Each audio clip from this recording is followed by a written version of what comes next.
Serious joy, like we've just seen in the New Testament, sets the soul free from dependence upon cultural kudos and cultural conformity. Sets you free.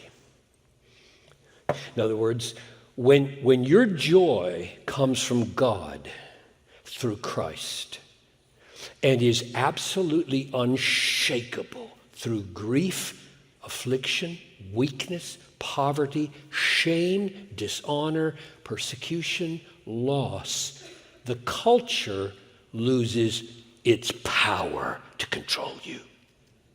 You are a free person. If you take a stand that the culture hates, or speak a word that the culture condemns, and they shame you, they persecute you, they plunder you, they cancel you,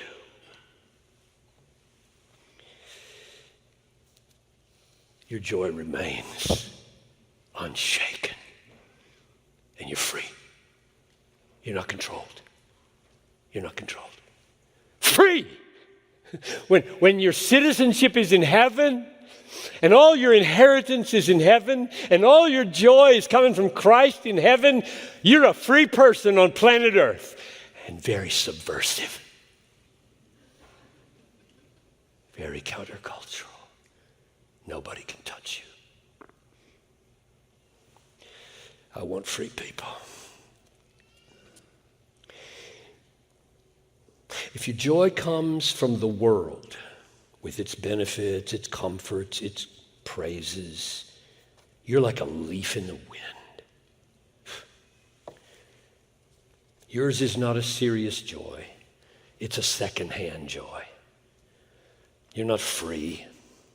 You're jerked around by the newscast every day, by a phone call, by a critical email, by a word from a friend. Your emotions are jerked every which way because you're just a leaf in the wind. All your joy attached to that person, their approval, that money, that house, that comfort, that car, those jewels, that inheritance, that wife, that 3-month-old child. Your joy is all bound right here, and anything that happens here, you're done for. You're not a free person at all. That's just not the way Christianity is.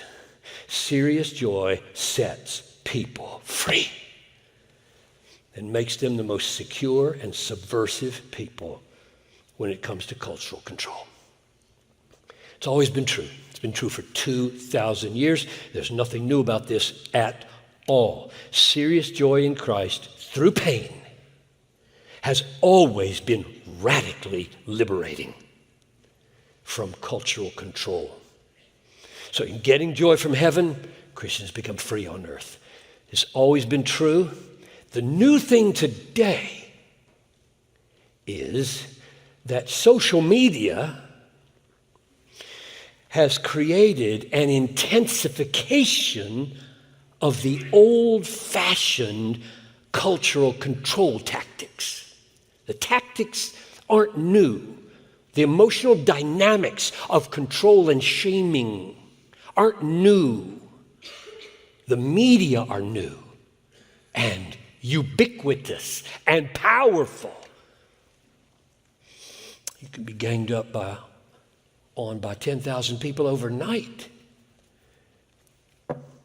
So it's called in our culture, you all know this, I suppose, it's called call-out culture, outrage culture, cancel culture, coddled culture.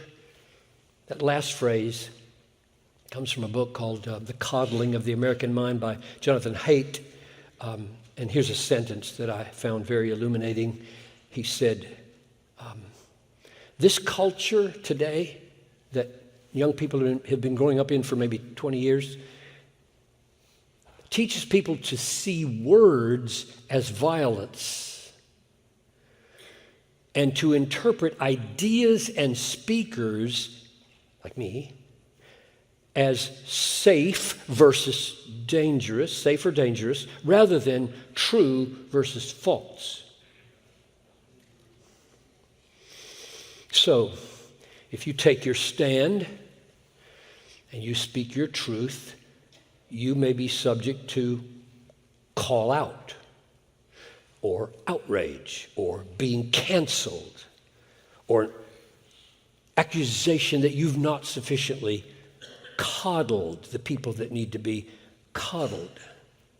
Serious joy is a great liberator from this culture, as it has been for every culture.